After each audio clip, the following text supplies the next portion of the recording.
Sorry for the technical glitch. Good afternoon to everyone. My name is Frederic Gillion, and I'm terribly sorry not to be with you, but it was a question of timing. I could have been here last week. Along with my two colleagues, Lei and Jed, we will now present to you within the next 30 minutes or so some key aspects of extension of time claims and what constitutes the flip side of an EoT claim, namely the application of liquidated damages for delay by the employer. And we will do so, I will try to do so from a comparative law angle, including, of course, Vietnamese law, and I will obviously defer to my Vietnamese colleague to elaborate on those aspects of Vietnamese law. And if we have time, because I think we have 5 minutes more than expected, I'd quite like to revisit very briefly the issue of concurrency, which was discussed in the previous session, as it's typically one of the main arguments that will be put forward by employers to reduce the contractor's entitlement to an extension of time. And that issue of concurrency is treated, as we will see, very differently depending on the applicable governing law. So the overview of today's presentation is as such. So delay in EoT, and then if we have time, as I said, concurrency. Now, when we talk about extension of time, I think it's good probably to ask ourselves the question, what is an EoT? And just in a few words, it's merely an extension of the time for completion in the event that completion is or will be delayed as a result of certain delay events which are outside the control of the contractor. And what's important to bear in mind is that it's only those delay events which have a critical effect on the time for completion, and that will form the basis for an EoT. So to put it in different words, those delay events which must affect the critical path, other events could equally affect the contractor's regular progress of the works, but they may not necessarily affect the critical path.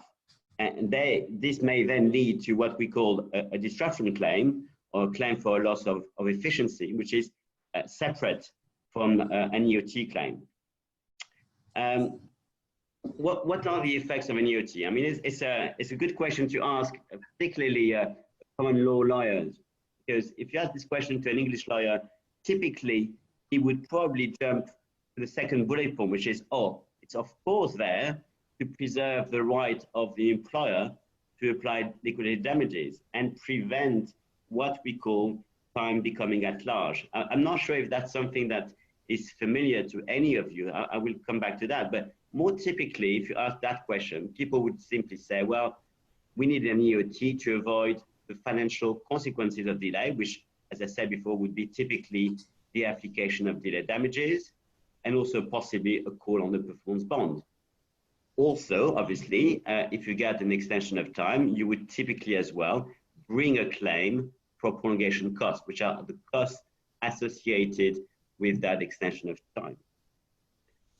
Now, for the employer, when I'm talking here about common law position here, we say it's typically there to prevent time from becoming at large.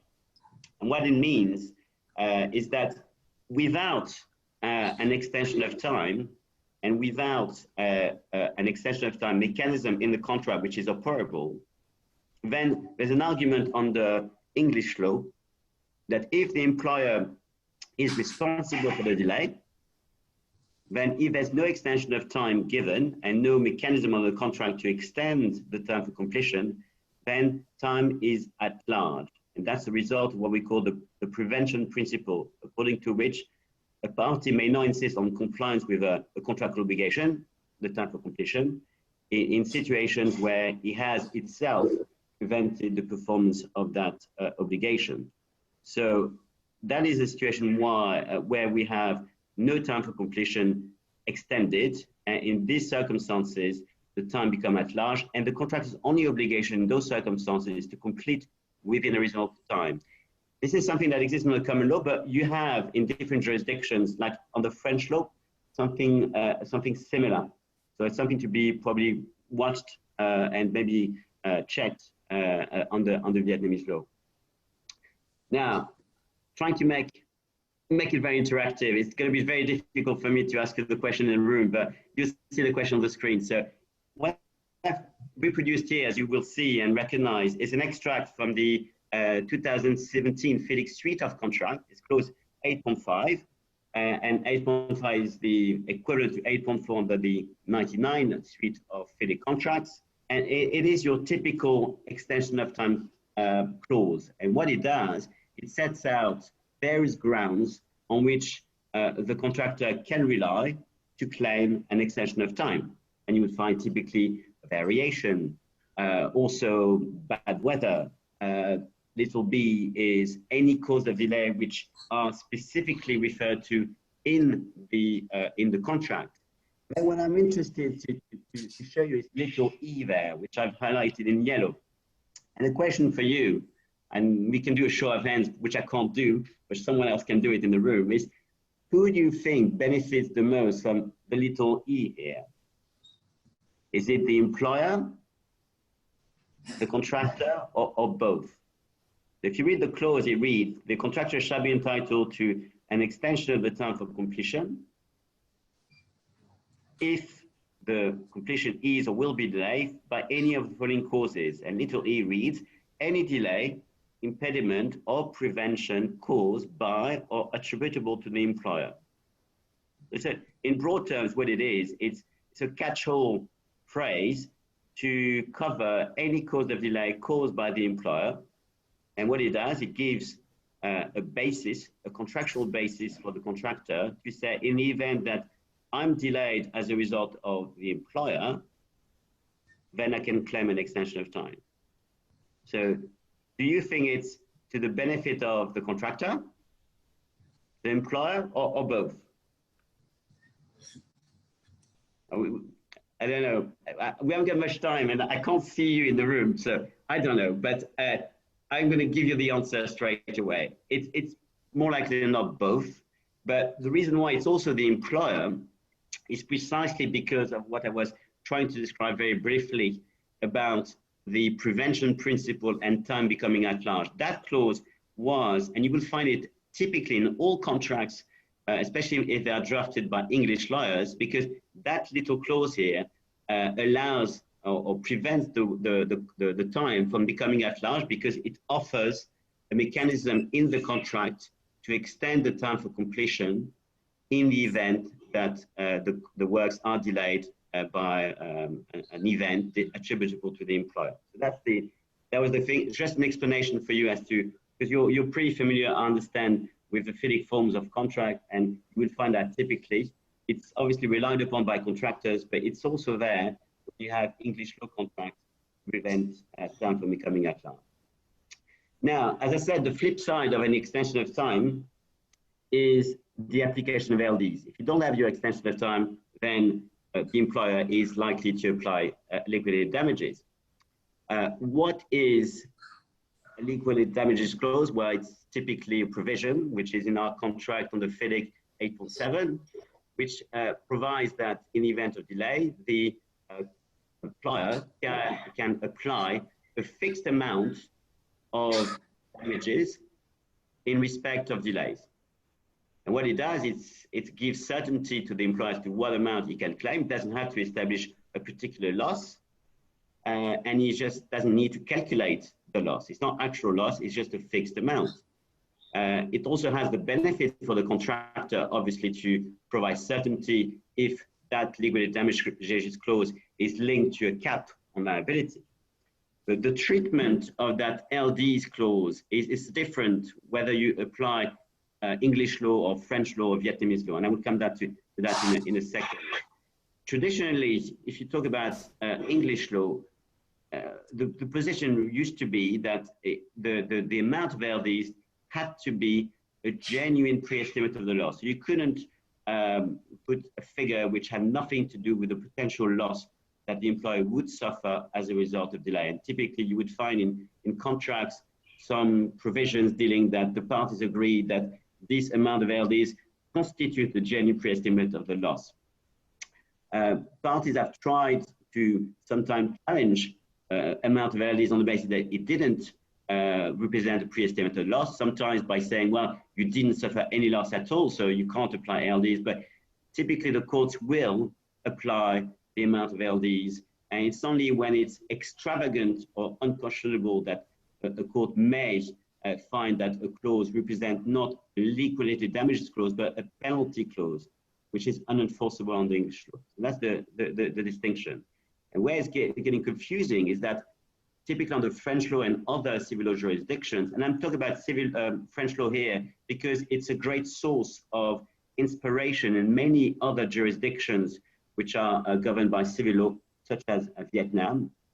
And the position on the French law is that, on the contrary, liquidated damages are or contain a punitive element. So it's there not only to compensate the employer for the loss he would suffer as a result of the delays, but also to punish, to coerce the contractor to work faster, to catch up.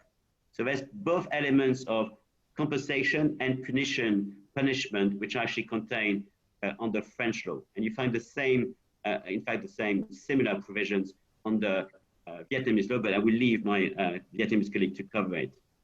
One issue when it comes down to LDs is often whether it's the sole remedy for delay. And that's an interesting question, because you may find that the employer may apply the amount of LDs, the fixed amount, X amount of whatever dollars per day of delay, but they may actually try to apply or to recover actual loss as well in addition to it. And you may think, well, that can't be right. You can't apply your actual loss when you've already recovered a fixed amount which is set out in the contract. Well, the position varies under, depending on the applicable law. So under English law, that's right. If you have an LDs clause, then this will be considered by the courts as the sole and exhaustive remedy for the breach, the delay.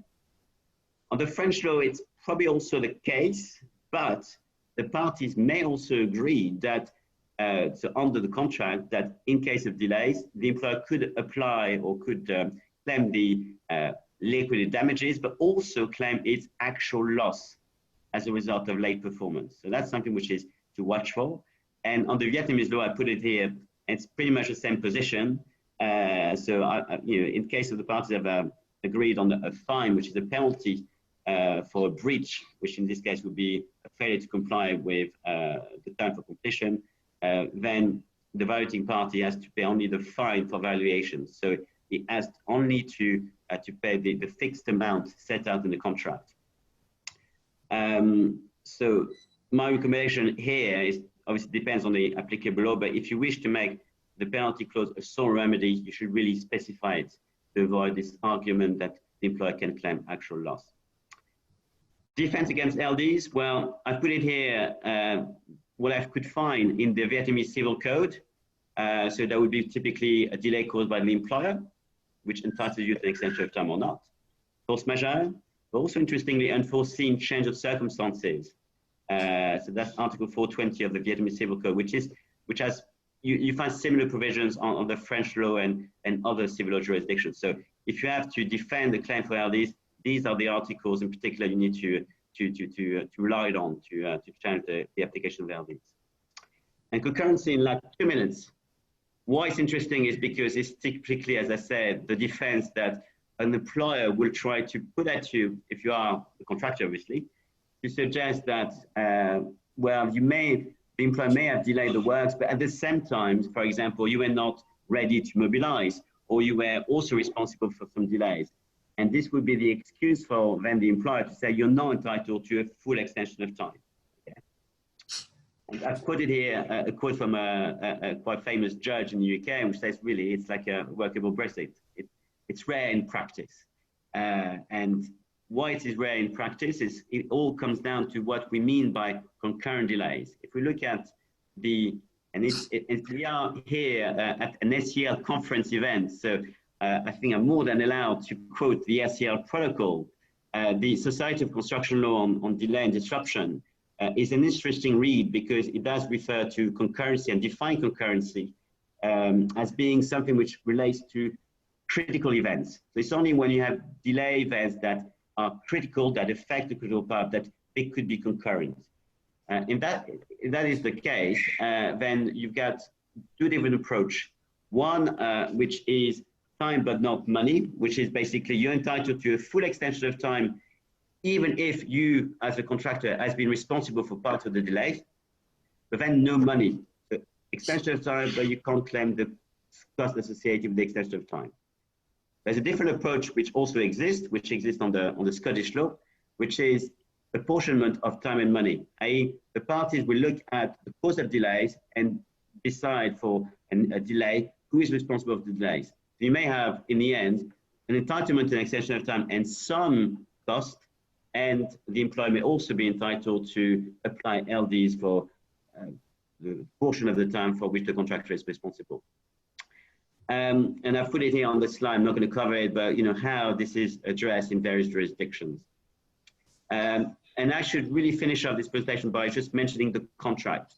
This is 8.5 under the FIC 2017 suite, which encourages the parties to agree on rules and procedures when it comes down to concurrency.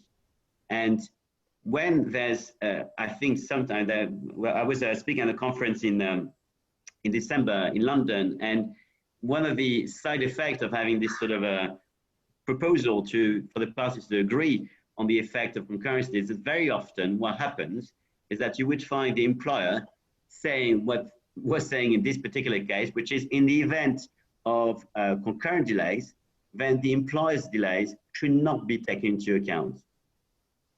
Which means what? Which means that if you have a contract which states that sort of provision, then it would mean that the contractor being partly responsible for the delay will then be the sole responsible for the delay. And then the employer will be entitled to apply liquidated damages and apply, and the contractor will not be entitled to an extension of time. And in that particular case, is exactly what happened. And the contractor tried to argue that this provision was against the prevention principle, which I've mentioned earlier. And the courts said, well, no, the parties have agreed very clearly on those terms in the contract. And therefore, in the event of concurrency, this is what it says. So no extension of time, and the employer can apply liquidated damages. So that was it for my